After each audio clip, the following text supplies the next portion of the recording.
Hi, welcome to this video. This is going to be looking at the June 2017 paper in chemistry on synthesis and analytical techniques. So it's an A2 paper for June 2017, and I'm just going to be going through the multiple choice section. In this later videos, we'll go through the later questions. Now, before we start, this isn't designed for you to go and have a look at before you've done any of the questions. So this won't be effective unless you've done the questions, you've then tried to work out the answers yourself, whether using notes and things like that, and then come to this. But don't come and watch this video first and then think, oh, I've done some effective revision, because it won't work like that. So, first question. Chemist compares the rate of hydrolysis of 1 chloropropane and 1 bromopropane in ethanol. Which reagent in aqueous solution should be used? And we've got silver chloride, silver nitrate, potassium chloride, or potassium nitrate. Now, for this one, we want here, nice and easy to start with, it's the silver nitrate, which is B.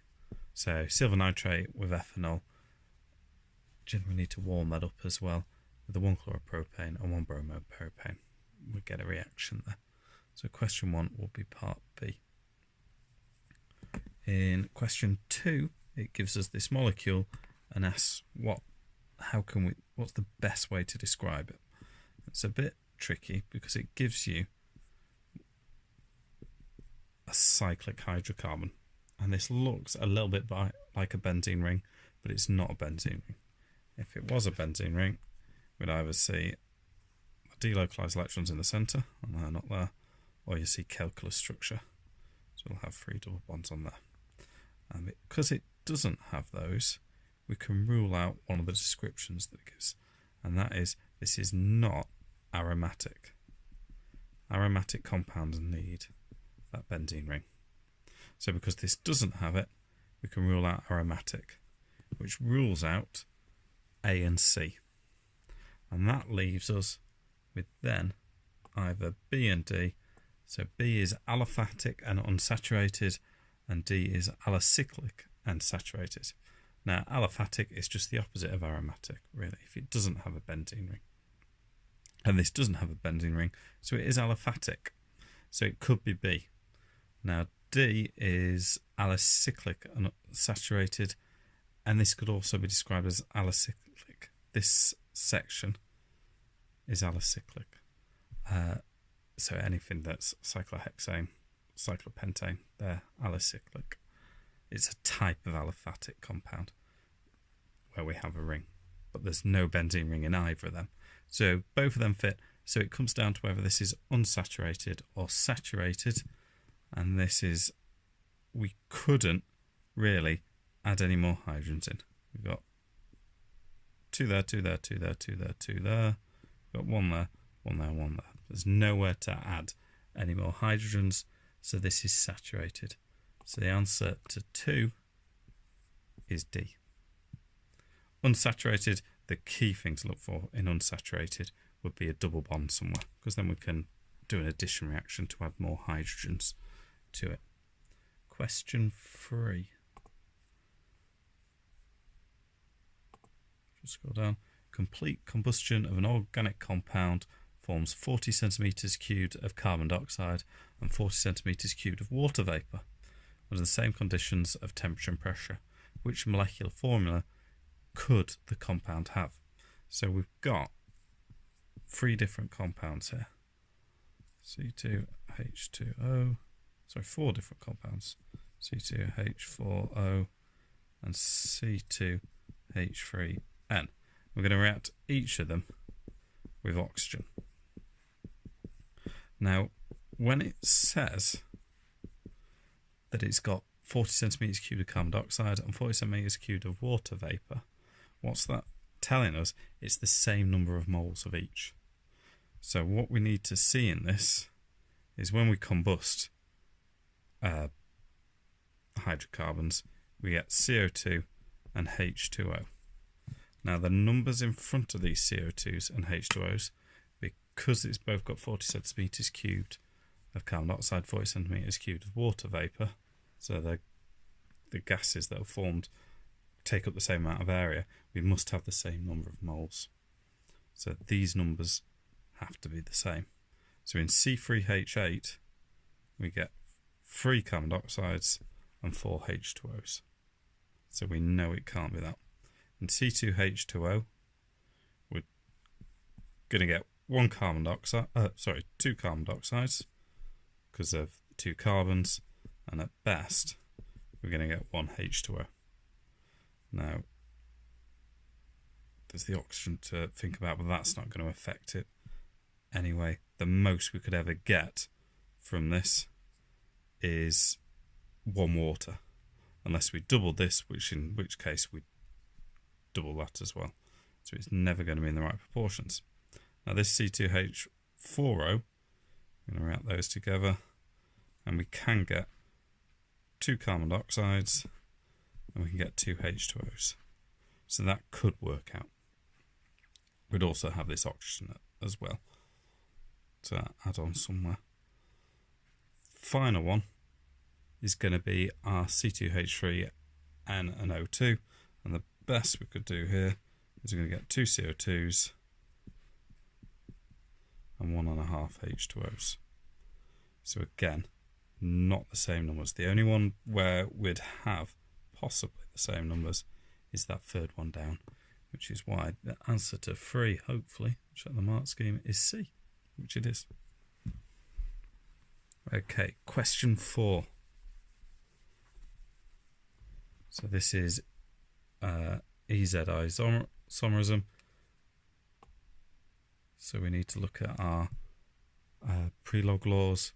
We've got 4 different compounds here. So in this one, we can see the first one, the hydrogens are on the opposite sides, which is the big tell, but these groups, if we were to assign them numbers, they're on opposite sides, so that is E, or enemies of each other. The second one, CC, Cl, F,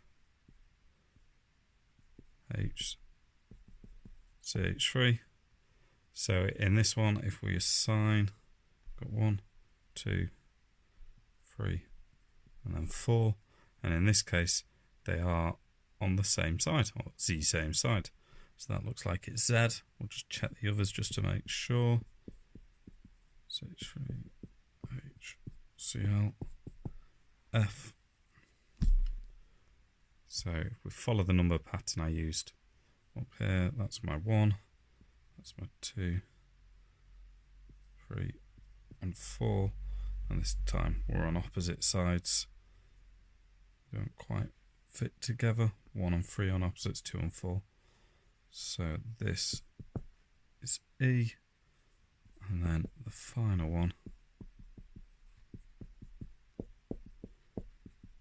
isn't even, doesn't show EZ isomerism because we've got 2 hydrogens on the same side.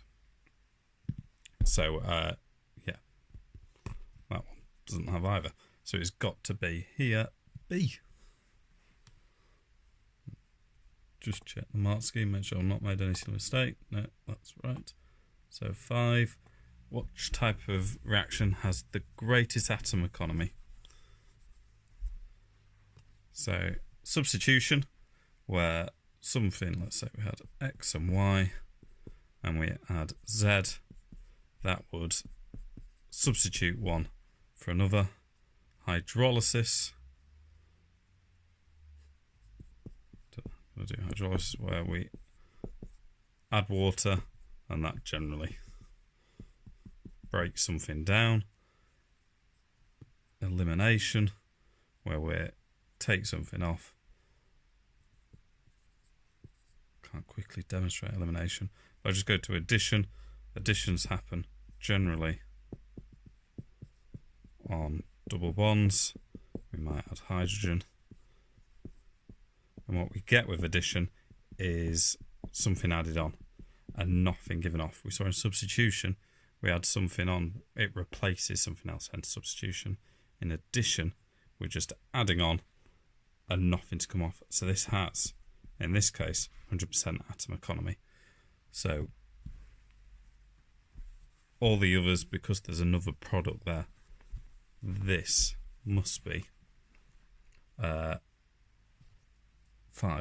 must be part D, because additions have got 100% atom economy. So question 6, 4 atoms are labelled 1, 2, 3 and 4.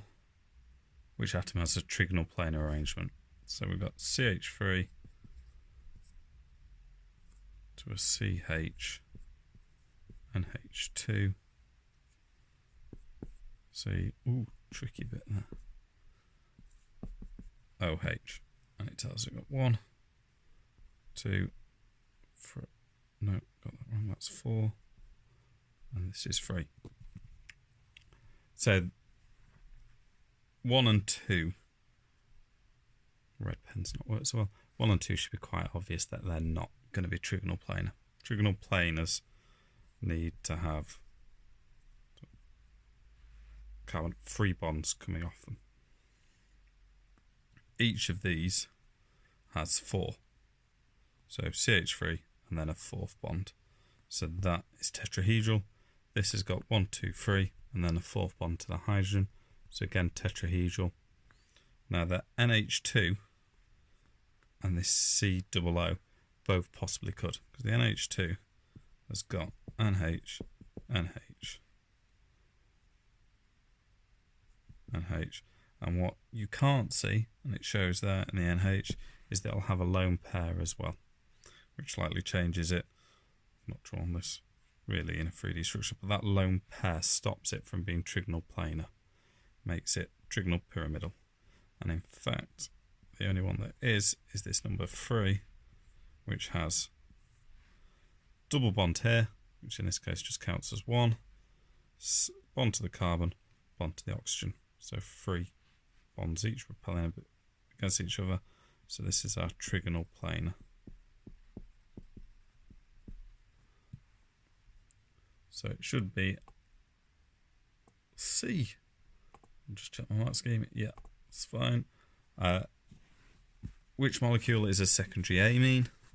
Now there's 4 in these. There's 2 different types of compound. A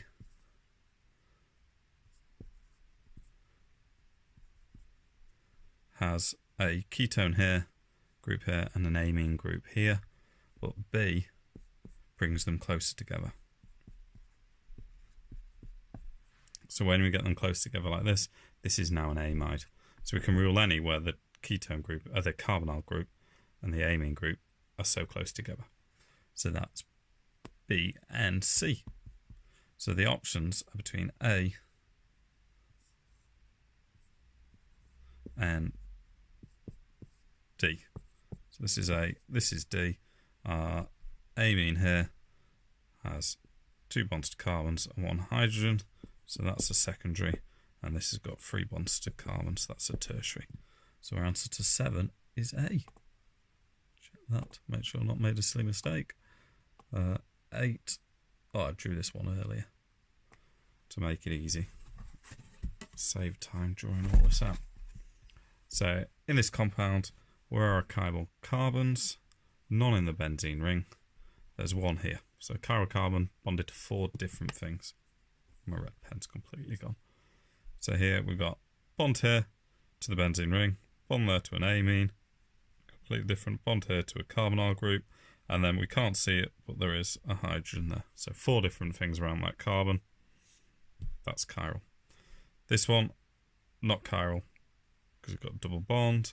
Nitrogens aren't chiral. Here we've got a chiral group, because although this goes to a carbon and this goes to a carbon, this carbon's attached to an oxygen, this carbon's attached to a sulfur. So these are different. What we can't see again is the hydrogen not drawn in. So we've got 4 different groups there. This isn't chiral because it's got 2 methyl groups, so 2 groups exactly the same. This is going to be chiral because we've got bond to a nitrogen, bond to that carbon, which has got 2 methyl groups on, bond to this carboxylic acid, and then again we don't see the hydrogen, that's up to 3, and the carboxylic acid carbon isn't going to be chiral because of the double bond to the oxygen. So this has got, looks like 3 chiral carbons, so should be answer B. What was it? 8. B. Oh, I've made a mistake. Oh, I've missed a chiral carbon out.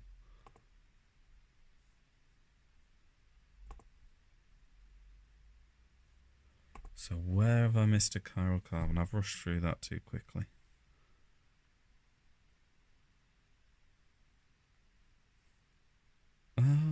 It's right there. That's why you need to check your answers. So here, I was rushing through. Bond to a carbon here, bond to a nitrogen there, bond to a sulfur, and there's a hydrogen there. So I just missed one.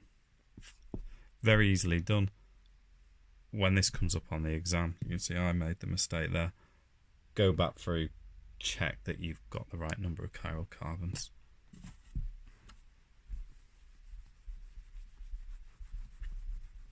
I'd like to say I did that on purpose to show you should go through and check your answers, but no, that's just being an idiot. 9. Oh, I like 9. So it gives you this compound with this, and then asks you what will the molecular formula be. Whenever we get a cyclic, this alicyclic type of group, it just turns it to have the same formula of what an alkene would have if you know the number of carbons. So we've got 1, 2, 3, 4, 5, 6, 7 carbons. So I know straight away. I'm just going to double it and call it C7H14. You can see this in any time we get a cyclic group. This is C5H10. If we have 4, this is C4H8.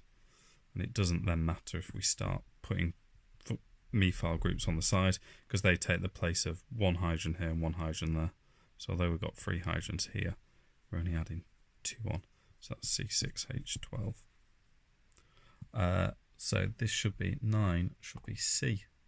Yay. Confidence restored. 10. Equal amounts of the 4 compounds were at the same volume of water. Which compound will produce the most acidic solution? So it's just which is the strongest acidic properties or most reactive in water. We've got a CH3CONH2, so the NH2 is a base, so won't make it that acidic or reduce the acidity. We've got carboxylic acid, which are acidic but pretty weak, then an ester, which aren't really acidic at all, then an acyl chloride, which are pretty reactive, and it'll be the D, the acyl chloride. In that one, acyl chloride's pretty reactive. That chlorine is going to mess up some water, dissociate some water. 11. We've now got our OH.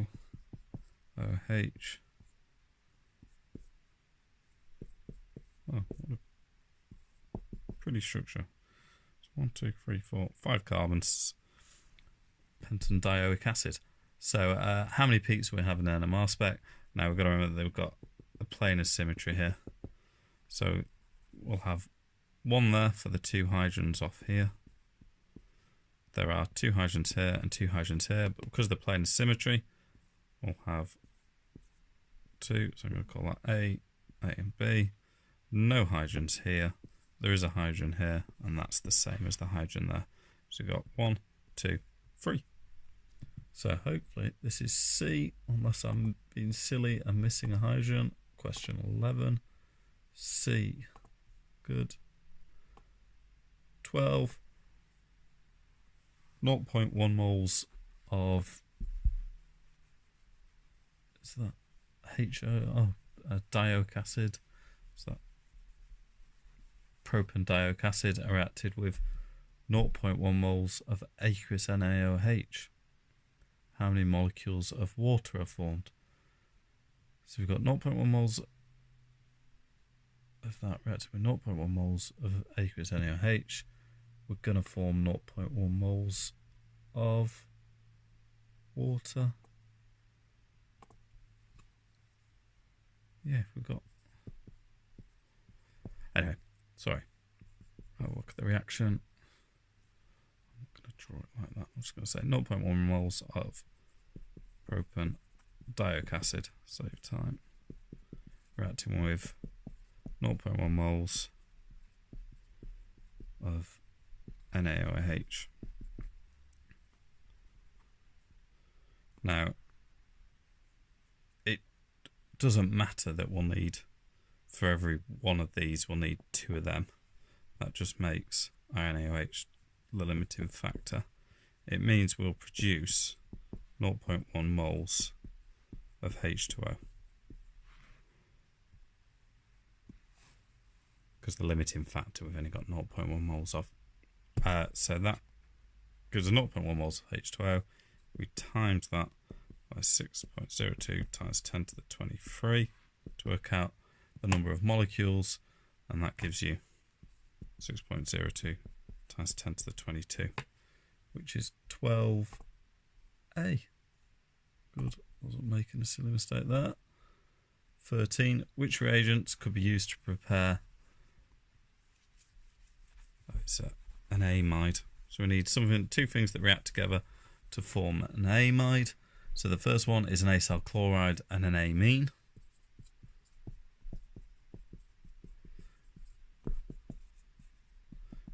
We said earlier acyl chlorides, very reactive. They're used a lot to form things like esters and amides. So a good bet. We've then got this, a primary amide. And CH3Br. So we're going to try and add on the CH3. Then we've got CH3, a salt, and an amine,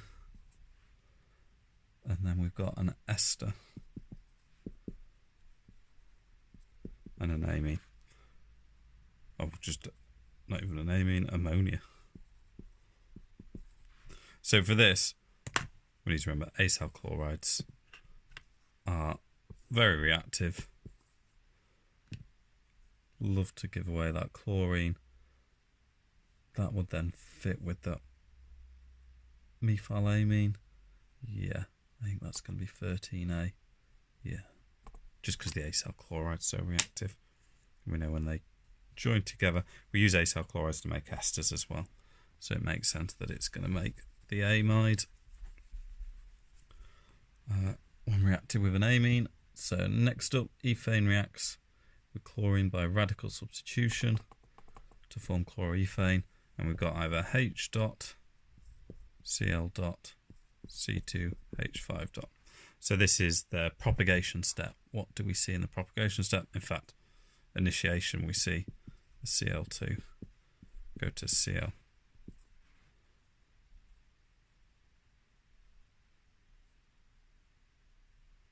Oh, Cl dot, sorry, yeah, UV light, that's what I'm missing. So definitely 2. We know that's going to be involved. But then the Cl reacts with C2H6 in the propagation, and that forms our hydrochloric acid and C2H5 dot. So we're going to get 3 as well. So that is 2 and 3. Shouldn't ever form just a hydrogen-free radical. 12, 13, oh no, it's 14. So that's C. Hopefully C is 2 and 3. Yeah. So 15. Which compound's structure is a structural isomer of C6H12O2? Annoying question to put in a multiple choice, because the easiest way to do it is to draw them all out. So hexanoic acid, 1, 2, 3, 4, 5, 6, and then my OOH. So I've definitely got C6 carbons, 1, 2, 3, 4, 5, 6, 3 hydrogens here, 4, 5, 6, 7, 8, 9, 10, 11, 12. So C6H12 and then 2 oxygens. So one is ethyl butanoate. So do the butanoate side. And an ethyl group. So I've got 1, 2, sorry, 1, 2, 3, 4, 5, 6 carbon, 6, 6. Then 3, 4, 5, 6, 7. No hydrogens on that. 8, 9, 10, 11, 12. H12, O2. So 2 is also a structural isomer. And then propyl propanoate, because it's an ester as well. I'm assuming that is going to fit. That's my propanoate. 1, 2, 3, 4, 5, 6. So C6. 1, 2, 3, 4, 5. 6, 7, 8, 9, 10, 11, 12. Yeah. H12, O2. So 3. So 15 is going to be A. 1, 2, and 3. Yeah, that fits. So that is the multiple choice questions.